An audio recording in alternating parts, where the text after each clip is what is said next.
Well, hello my people, welcome to DefinitelyTumi. This is your girl, and for those of you that are joining us, I greet you for the first time. I greet you, and then for those of you that have been with me for a while now, appreciate you all, and for everyone else, hello family. Yeah, and this video, this is very impromptu. So I saw something on TV and I thought, wait a minute, this I need to tell and talk to my people about. And hence I said, well, you know, this is, as the headline says, is like, what did they do given that this is the situation? Anyway, I'm talking mainly about the report. I don't know if you saw, there's a lady from Real House of Potomac. I don't know if you've seen that, a Nigerian couple that have been arrested because of, well, allegedly because of some silly fraudulent activities that relates to, I don't know, like expensive clothes. And so I'm not gonna go into it, because what triggered me is that story, is that, you know, and I want to just give you a view of where I want to go with this, but bear with me. Let me tell you a story about myself. So, and how I met my husband in the late 1998, whatever. I was in college in the US. It's an African, well, it's a historically black, varsity, call it varsity in South Africa, or college in the US.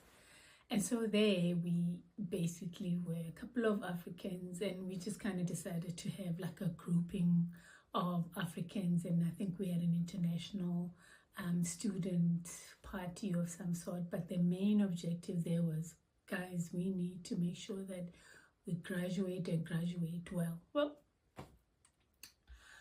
amongst all of us, we were like, it was a bit of Nigerians, I had Ethiopian friends, I had Gambians, and it was a couple of us there, Eritreans, Liberians, so, you know, and there were just these four, I think there were four guys that had a tennis scholarship.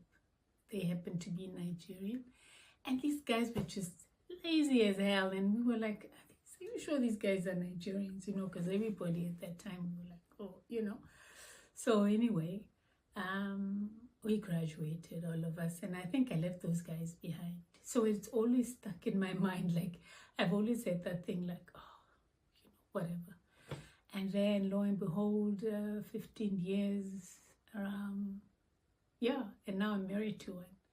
The moral of the story is that, you know, my views about the beliefs about another culture was completely different, completely off, because I didn't know, firstly, I didn't know those guys. So, you know, for me to happen to marry one all this time, after all this time, I have a child with him. And I mean, you know, I could say that I'm one of the happiest people in terms of my marriage. So, and I was like, yeah, these guys, I mean, for them to do that at this time around, it's like, you know, they're celebrities. I really enjoyed them. I used to watch Real Housewives of Potomac. The lady's a doctor, you know, she's a couple of degrees under her belt. The husband is a lawyer. So, you know, we're like, yeah, okay, so Africans can do this as well, hey. But I mean, it is alleged, and I mean, I'll just put a picture here, and to just say, you know, sometimes people have to think about their consequences, not just for themselves, but for just the Africans as such, like how we perceived out there. It's like, especially Nigerian. So listen, shout out to all Nigerians, and you know, you're my people, as I always say to my family. I'm married to the most, I'm lucky in terms of my in-laws, you know. For example, when I was getting married, I get so teary about this. My sister-in-law, before she even met me,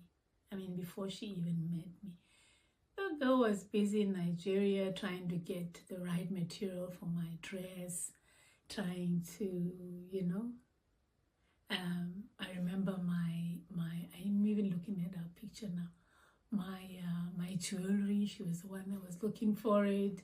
My Gary, she was just busy, like, as in everything was on point.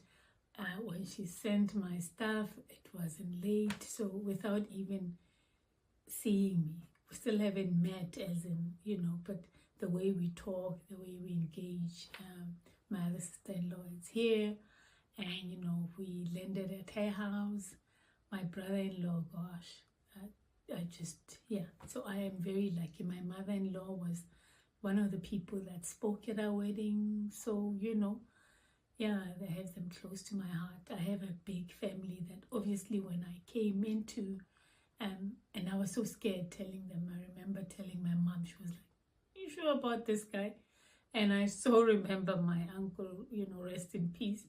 The one thing that he said was like, oh, you know, I only trust Nigerians that are corporate. As you know, in South Africa, we have, you know, big problems when it comes to xenophobia. Some of it is really ignorance, and it's not ignorance from, you know, uneducated, from a book, from you know, academic perspective, but it's more on exposure and probably fear.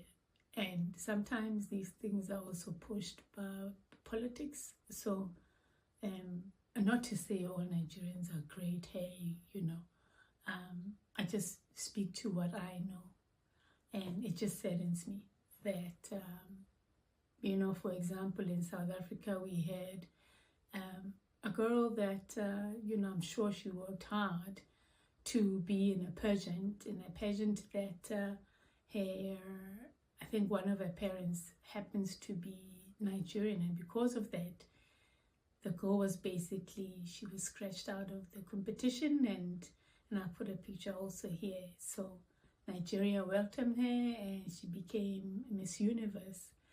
And really shout out to Miss Fumi. You know, I also put a link here. She's one of the creators that I follow, and she's so honest about and owns who she is, which is quite nice. So shout out to her, because when I saw that story, and I was like, you know, first of all, she was really clear on, as a Nigerian, I'm ashamed. So we need to understand the impact, and not just, like I said, not being judgy, but I just wanted to say my piece and my story, guys, from my point of view. So I just also wanted to show you a picture of our wedding. I don't know if you can see that. Let me see that. Yeah, so yeah, it is what it is. But guys, thank you so much for giving me your time, and yeah, I hope to hear from you. Give me a shout if you've had your experience, if you're married to a Nigerian. You know, it has changed slightly, but you know, obviously there is a lot to still be done. I think people will say, you know, you say these things because you are married to one. So if that's the case, well, it is what it is. So thank you guys once again. Yeah, if you like the story, hit a like button, comment, and please help me in terms of my subscriptions. All 31 of you, thank you very much, and I hope to get to 1,000 soon. You know, I enjoy this a lot. You won't believe this is the third time I'm doing this recording, so I'm hoping that it is recording. So thank you guys. Take care. Bye. Oh, I hope you're recording. Oh no, I don't think you are.